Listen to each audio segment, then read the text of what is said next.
I meant to start recording, and I may have accidentally started streaming, which wasn't silly, and I was live just talking to my camera for about 5 minutes, so that was a bit stupid. Anyways, let's actually just pass over my idiocy for a second and get to the video. So today we're going to be talking about webcams. Webcams are like the streamer's knight in shining armor. They're a very cheap option to be able to show your face on stream and actually get a good viewer and streamer interaction on your stream, because obviously viewers find it very hard to interact with you or chat to you, a lot harder at least, if they can't really see your face. And webcams are a kind of bridge between not having your face there and having a DSLR or a mirrorless camera. They're a budget option if you're not made of the big bucks, but you want something substantial there.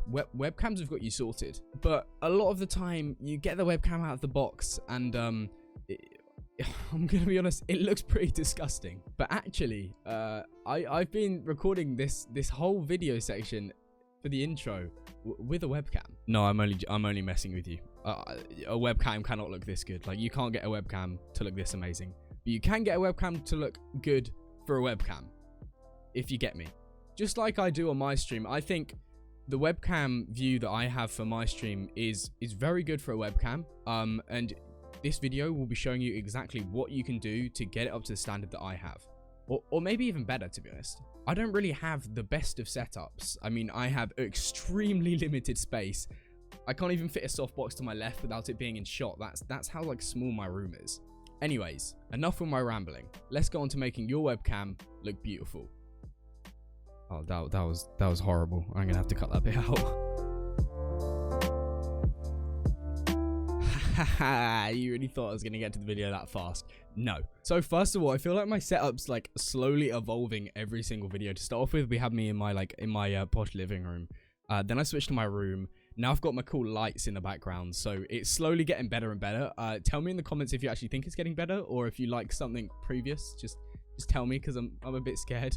Second of all, as always, I do stream on Twitch Tuesday, Thursday, and Saturday. So if you like what you see here, you think I'm a funny guy somehow, make sure to hop in Twitch. 3:30 p.m. GMT. We'll have a fun time. So yeah, just come over and say hi, really. If you do find the video helpful in any way or enjoy it, then liking the video would be brilliant for me. And if you're new here, make sure to hit the subscribe button. Okie dokie, so this video is in like 2 parts. So first of all, we're going to have lighting. Now that is like extremely important. That's the main thing that actually turns your webcam from looking absolutely terrible to being a decent shot.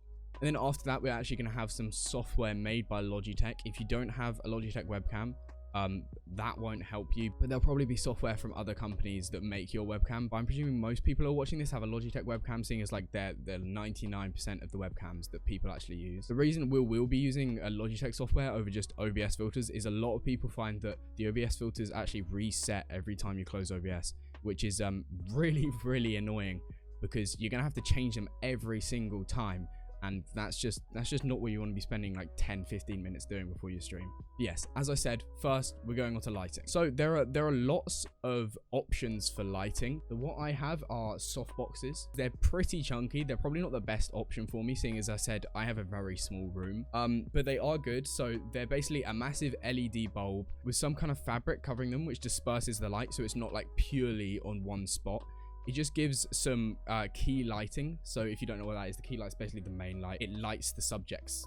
They basically just provide a bit of depth to the image, because if you've just got your overhead light on, which you do not want to have, you do not want to have your overhead light on. That is like rule number 1, do not have an overhead light on. But if you do have an overhead light on, first of all, it's going to cast shadows from like beneath your eyes, and you get what's called raccoon eyes, massive shadows beneath your eyes, which do not look good at all. And second of all, it's going to give a very flat image on your face. So there's going to be no highlights. It's going to be one kind of color, and that's one of the main reasons it looks bad. Other options for lightings are basically softboxes are smaller. Like they're the Elgato key lights. I don't really know like what they are, if they are just like smaller softboxes or what, but they're basically smaller and they're kind of like a rounded rectangle. But you can get lots of different ones. You can get them cheap off Amazon. Obviously they may not be adjustable. Mine aren't adjustable, unfortunately, because I got them for like 50 quid. These will be linked down in the description, by the way. But yeah, there's lots of options for lighting. Also, if you really can't spend much money, getting like a lamp and just putting a bit of cloth over it and pointing at your face will actually make a pretty big difference. You'd be very surprised, I think. Second of all, I would try and minimize the light you get from like your windows or any other natural light source you have, because what it does is it will light your whole room and it will make your background as bright as the foreground. But what you want is you want the foreground, or the subject, you, a lot brighter than the background, and that adds a lot of depth. And it also, if you have any colored things in the background, it really adds saturation to those colors. You can see mine probably aren't that bright at the moment, and that's because my room is very shallow, and these lights, these big soft boxes, actually emit a decent amount of light onto the back wall. So that's something that will get fixed when I move rooms, and it's going to have a lot of bigger depth. But that, yeah, that's just an example. So I have my window here open just a tiny bit, just to allow some light on this side because I can't fit another softbox in. But just try and minimize the amount of non-directed light in your room. Okie dokie, that is basically it with lighting. There's not loads to it, to be honest. Anyways, let's actually get onto the Logitech software, which is going to make a world of a difference, honestly. No, we are not done with lighting. I actually just forgot a whole quite important segment of the video, which was a bit stupid, I'll admit. Also, this bit of the video is recorded the next day, so my hair looks a bit floppier, and the lighting or exposure, whatever, just might look a bit different. Okay, for you OCD people, I apologize. Let's go. So the bit that I forgot was adding detail and color into your background. Now this doesn't actually improve the image quality, but it just improves the, I don't really know how to word this. Hopefully you guys get me. So the lights I have in the background are two LED 30-watt floodlights. These were 32 for two of them. You've got to admit, this looks a lot better than this. Adding color into your background adds a lot more interest, and it also adds a bit of professionalism, you know. When I see someone with like colored lights or something in the background, I think they've kind of thought of what they want in the background, and they realize that their webcam shouldn't just be kind of like a box with a gray wall behind them. They're trying to make it interesting. And another way of making your background interesting is just adding stuff there. Posters, pictures, art. If you play guitar or something, hang your instrument up. Just anything that adds a bit of interest, any objects behind you will just be great. It lets your viewers know what kind of person you are and what kind of stuff you enjoy, and it's also a great conversation starter. Someone sees like a guitar up, they'll ask you if you play guitar, you say yeah, and you can get like a whole good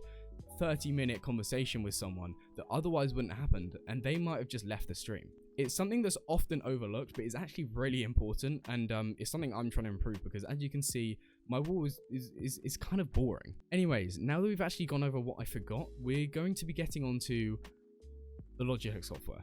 Yeah, I just looked back at that video and it is actually more zoomed out, but I'm just going to pass over it. I'm not going to let myself re-record the whole thing 5 times just so my brain is happy. Anyways, to the third and final part of the video. So the software in question that we're going to be using is called the Logitech G Hub Software. Now, I've seen other software for Logitech, and also there's the stuff on OBS. I don't know if I've said this already. I think I have, but OBS doesn't really save the filters for half the people, so I think this is a much better option, because for me, it saves the filters every time. There we are. So what you're going to see is after you download the thing, I'll put a link for the download in the description. It's quite easy to set it up. It'll ask you to download it. Bish bash bosh, you're done. So once you've got your Logitech webcam plugged in, you're going to see this.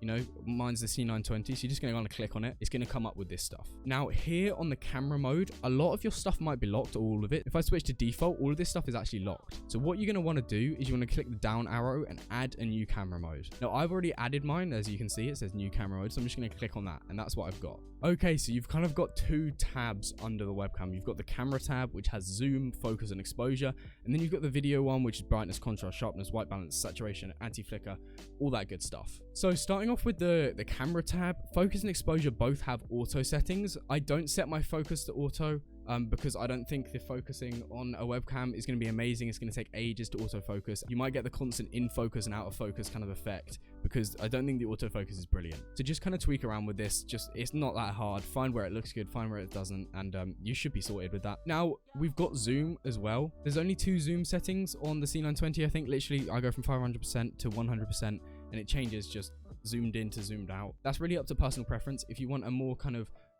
personal feel, I'd zoom in, but then if you want a more immersive feel, zoom out. It's all personal preference. Just see what you like, see what you don't, and just go from there, really. I'm not going to go like, oh yeah, I use this setting, and oh yeah, I use this setting, because Each setting is completely personal to the camera, to the lighting, like everything. So there's no point in just like copying my settings because it probably won't look good. Just tweak around with everything and you'll get yourself sorted. So going on to exposure. Exposure is the amount of like light that's let in. So the higher the exposure, the more kind of bleached out you're gonna look. So when something's overexposed, you normally see someone's face, it just looks like really kind of like, it's like they've got a white LED light just shining out of them. Now down here, we've got the priority. Now you can check this to frame rate or exposure. I actually keep it on frame rate just because I want like nice frames, you know, because the C920 only has 30 frames per second. So I want the frames to be optimized. So switching over to the video tab, we have more stuff here. Brightness works with exposure. If you change the exposure, you're going to want to change the brightness. The lower the brightness, I find, the more kind of richer colors you have and the less kind of desaturated the image looks. But then obviously if you lower the brightness too much and put the exposure, it's just gonna look completely unrealistic and completely horrible. With all of these settings, don't go overboard. You may go like, I really like this, but it is gonna look like not real and like you've just gone like, oh yeah, I'm just gonna shut the exposure all the way up and the brightness all the way down, and it's gonna look, oh my god, wow.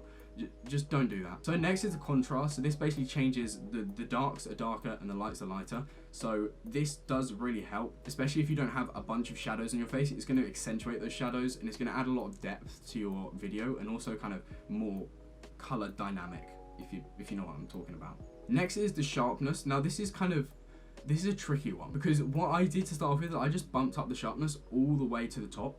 But when the sharpness is all the way to the top, the image does look a bit weird. It's hard to explain. Just you have to look at it yourself. Next is the white balance. Now this is probably the most important thing with the webcam. When you get a webcam, you're probably going to look like extremely pale. You're either going to look extremely pale or extremely orange. There's basically no between. So you can try and use the also white balance. I don't personally, but you can do it if you want. But basically the white balance is it's getting the colors right. So just toggle the white balance until you have something that is white that looks white, or your skin tone looks like it should, basically. Anyways, next is the saturation. Now this is how colorful the colors are.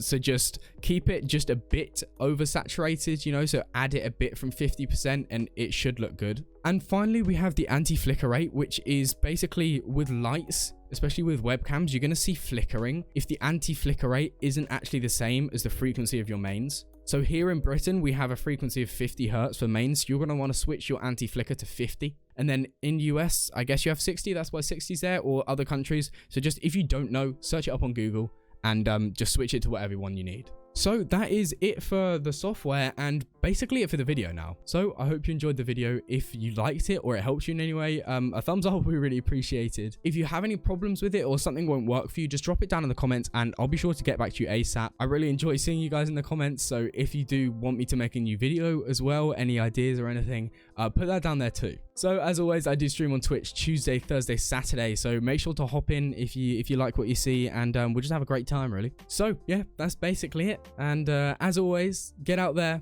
and get streaming.